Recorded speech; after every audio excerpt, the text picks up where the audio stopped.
या सगळ्या कारवाई संदर्भात नवी मुंबईतनं अधिक माहिती देतोय आमचा प्रतिनिधी विनायक पाटील। महाराष्ट्रातील शिक्षण सम्राट आणि माजी राज्यपाल डॉक्टर डी.वाय. पाटील यांच्या डी.वाय. पाटील युनिव्हर्सिटीवरती इन्कम टॅक्स अधिकाऱ्याकडून छापामारी करण्यात आलेली आहे।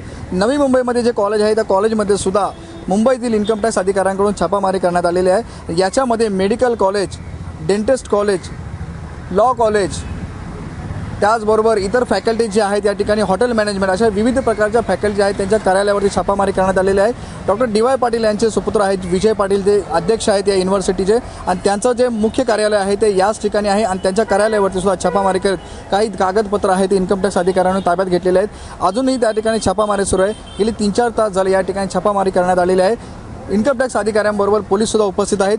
त्यामुळे जे आहेत कॉलेज या ठिकाणी डी.वाय. पाटील कॉलेज आहे ते वादात सुद्धा अडकल्याचं पाहायला मिळतंय, कारण संपूर्ण महाराष्ट्रामध्ये छापामारी करण्यात आलेला आहे। नवी मुंबई, पिंपरी चिंचवड, पुणे, कोल्हापूर या ठिकाणी डी.वाय. पाटील युनिव्हर्सिटीचे जे कॉलेज आहेत, ज्या युनिट आहेत त्यांच्यावरती छापामारी करण्यात आलेली आहे। छापामारी का करण्यात आली इन्कम टॅक्स अधिकाऱ्यांकडून याबाबत मात्र अद्याप स्पष्टीकरण जरी मिळालं नसलं तरी ॲडमिशनबाबत ही छापामारी होऊ शकते। त्या संदर्भात डी.वाय. पाटील कॉलेजच्या तक्रारी आल्यामुळे ही छापामारी करण्यात आली असल्याचं सूत्रांकडून समजतंय। मात्र अधिकृतरित्या मात्र इन्कम टॅक्सचे अधिकारी त्यांच्याकडून कुठल्याही प्रकारची माहिती देण्यात आलेली नाहीये। कॅमेरा विकास पांडेसह विनायक पाटील, एबीपी माझा, नवी मुंबई।